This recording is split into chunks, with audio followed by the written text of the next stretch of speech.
সিগারেটটা নগদ দিয়ে যাস, চা সিগারেট ভাই বেচা সারান দিছি। আচ্ছা না সিগারেটটা মদন ভাই আমি নগদে দিবানি, ও নিয়ে কোনো সমস্যা নেই। কিন্তু মদন ভাই কয়দিন পরে তো আর্জেন্টিনার ম্যাচ আছে, তা তোমার দোকানে কি দেয়া যাবে না? আর্জেন্টিনার খেলা বলে তুমি টিভিতে দেয়া বানানে? না না না না, আর্জেন্টিনার কোনো খেলা আমার দোকানে চলবে না বাটি। আমার দোকানে খালি চলবে ব্রাজিলি খেলা। আর্জেন্টিনার খেলা দেখতে এলে যার বাড়ি যেয়ে দাও ওকে, আমি চালাবো না সব খেলা। এমনি তুই আর্জেন্টিনার খেলা দেহ বা লাভ কি? ও খালি খালি জেত পেনানো দেহ কোনো লাভ আছে? আর্জেন্টিনায় আছে কিনা তোকে প্লেয়ার এক মেয়েছি ছাড়া, তাও এখন বয়স হয়ে গেছে তার, এক দৌড় দিয়ে জিবে এক হাত ভারত দিয়ে পড়েছে। ও দেওয়ার মতো নেই, আর্জেন্টিনা খেলা দেওয়ার মতো। আরে কাকা, তা তোমার কি খেলা দেখতে করছি নাই? তুমি খালি টিভিতে খেলাটা ধরাই দিয়ে তুমি তোমার মতো দোকানদারি করবা, খেলা তো দেখবো আমরা। ওরে না রে, ও আসল টিভির খেলা আমার দোকানে আমার টিভিতে মোট চলবেই না, মোট বাদ। আর্জেন্টিনা আর ব্রাজিলের খেলা যেদিন হয় সেই দিন আসিস, সেদিন ধরাবানি, সেদিন দেশ কেন?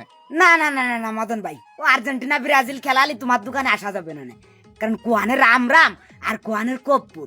আর্জেন্টিনা আর ব্রাজিল খেলালি পুরো গায়ে বাসুর খেলা হবে না। ও ব্রাজিল ঢোকে ঢোকে গোল খাবে না, আর গোল খাওয়া মাত্র তো তোমার মাথা মতো পুরো হিট হয়ে যাবে না। হিট হয়ে কি আর বানে? তোমার ক্ষমতা আছে টিভি গোনা গোনা বন্ধ আর বানে, আর মাইতে শুরু আর বানে, তোমার স্বভাবই তো এটা। মারো মুঝে মারো। দাগাইতে লাভ নেই মদন ভাই, তুমি যদি গ্যারান্টি দিতে আরো যে গোল খাওয়ার পরে মাথা গরম করবা না, তাহলে হয়তো আমরা খেলা দেখতে আসতে পারি। আচ্ছা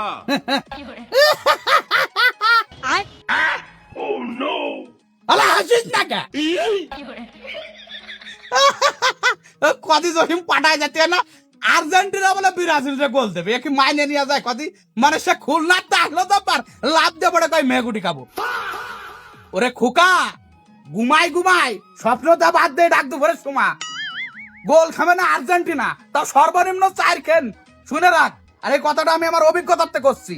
তারা 20 বছর ধরে ফুটবল খেলেছি, 30 বছর ধরে এই ফুটবল খেলা দেখতেছি। আরে কথাটা আমার ওই অভিজ্ঞতাতেই কলাম। আরে মদন ভাই, তুমি যে 20 বছর ধরে ফুটবল খেলিছো এটা আমরা মানিছি, কিন্তু কোনোদিন কি এখন গোল করে দেইছো যে কিরাম লাগে? হ্যাঁ, সারা জীবন তো গোল খেয়ে গেছো, খাইয়ে পেটে রাম বাড়াইছো, পেটে আর জায়গা নেই, গোল আর ধরতেছে না, গলা দিয়ে উগরাই বার হয়ে যাচ্ছে বাদা জময়ে। অবশ্য গোল করবা বা কি রে, সাপোর্ট তো করো ব্রাজিল, ব্রাজিলের প্লেয়ারকে মতো সারা জীবন খেলে গেছো তুমি। খোকা, তুই মনে আমার বেশ খানিকটা আন্ডার এস্টিমেট করতেছিস বাড়ি, বিষয়টা মাইনে নিতে পারতেছি না। বয়সকালে জীবনে কত গোল করেছি তার কোনো হিসেব নেই। আচ্ছা এখন আর সেই বয়স নেই, তারপরেও যদি মাঠে নামি তোর মতো খোকা 4-5টা যদি আমার 5-5 দৌড়ে বেড়াই সারা ম্যাচ, তারপরেও কেউ বল নিতে পারবে না।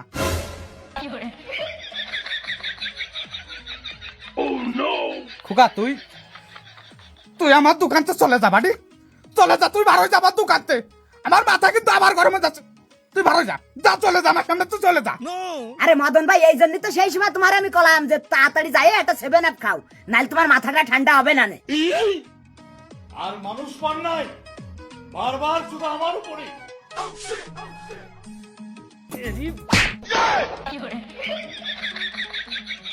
বাপরে সরে চলতা, টোটাল সরে চলতে আমার সামনেতে। মোট তুই দ্বিতীয়বার তুই খোকা, তুই তুই আমার দোকানের সামনে দ্বিতীয়বার আসবি না। ওরা আসবো না তোমার দোকানে, না ভাইরে তাইরে নাই রে, এই গ্রামে আর কেউ দোকান নেই, তোমার মতো ব্রাজিল সাপোর্টারের দোকানে আমরা খেলা দেখতে আসবো না। খেলা বোঝো না, ফেলা বোঝো না, আবার ব্রাজিলের সাপোর্টার এসে খেলা বুঝি না মানে? খেলা বুঝি না মানে কি? তুই খেলবি? তুই খেলতে যাচ্ছি নাই, আয় মাঠে আয়, দেখ মানে কার কত দম, খেলা দিয়ে দেয়, সাহস থাকলে চলে আয়, ওই জায়গাটা ম্যাচ আর্জেন্টিনা ব্রাজিল আয়। খেলবো না মানে যাও তান খেলবাই, খেলা তুমি বোঝো, তুমি মাঙ্গো তো ব্রাজিলের সাথে 1-2 মধ্যে খেলতে পারি। তাই সত্যি আয়, আসো।